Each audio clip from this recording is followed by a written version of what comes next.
In the last video, we talked about some of the common mistakes and pitfalls of the loan modification process.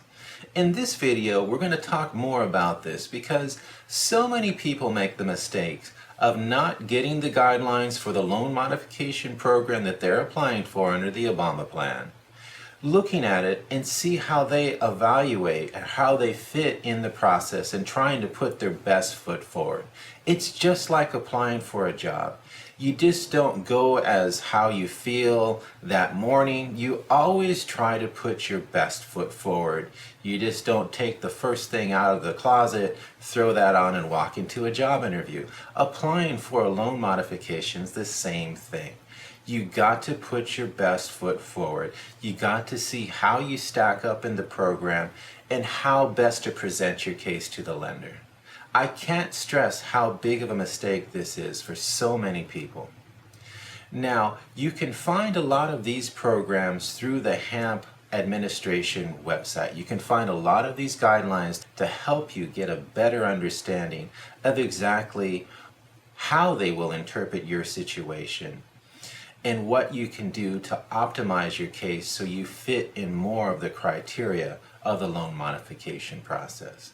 And whenever there's a change, you need to be aware of that because that's going to affect your loan modification. The process is changing. It isn't the same as it was last year to this year.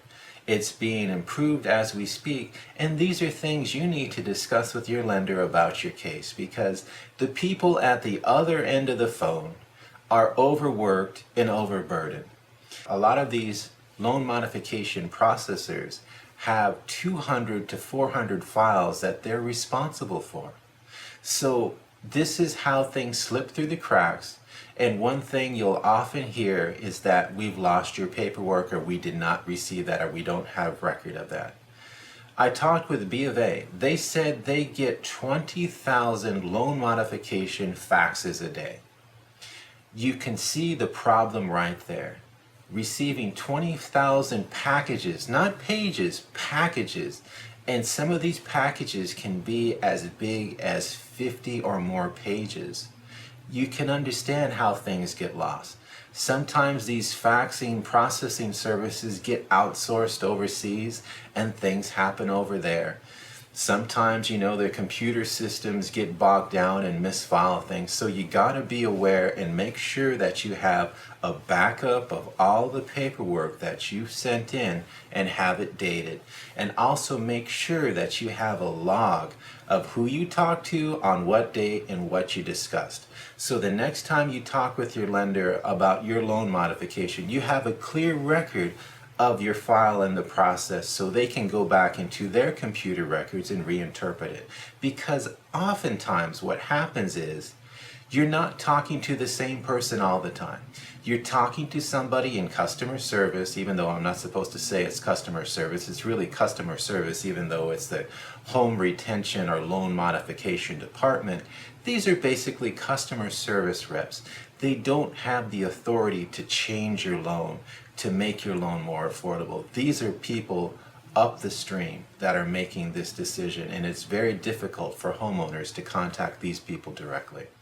So what happens is they keep a log of your communication in a computer system under your file, and everybody's making notations, and people sometimes interpret the notations that people make wrongly or differently. So it's good for you to know exactly what happened and when and what's supposed to be the case. So if there's a discrepancy, you can address that with the lender. This is the right way to go about a loan modification. It's really simple. If you follow this rule of keeping track of your discussion, preparing your family budget before you even talk with them, looking over the guidelines of the loan modification process and see how you stack and see how you can present your best case forward, there's no need to really retain somebody and pay a lot of money for a loan modification because there's no complication to the process. It's really a numbers game. They want to know what your hardship is and they want to know your financial situation. It goes into a computer model along with the value of your house and some other factors, and they determine whether or not it's profitable to modify your loan and to what extent they should modify your loan. And it's basically a process. It's a computerized type process where there is some judgment and some discretion. But don't count on your lender doing things in your favor all the time.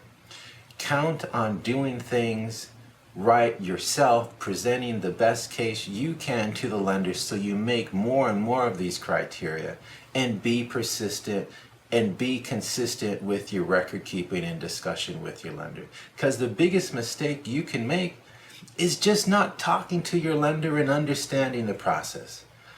I've heard stories of people that have paid upward of $15,000 to attorneys to help them do a loan modification, only to find out that the lender has foreclosed upon them without them even knowing what happened.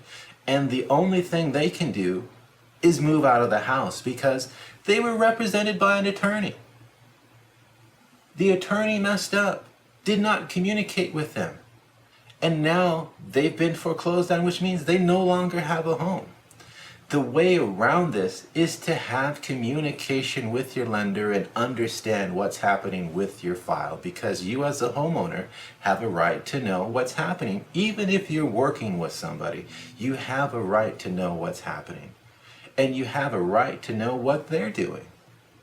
There's no mystery to the loan modification process. Now in the next video, we're going to talk about how to do things right. What are the steps you should take in detail to apply for a loan modification with your lender?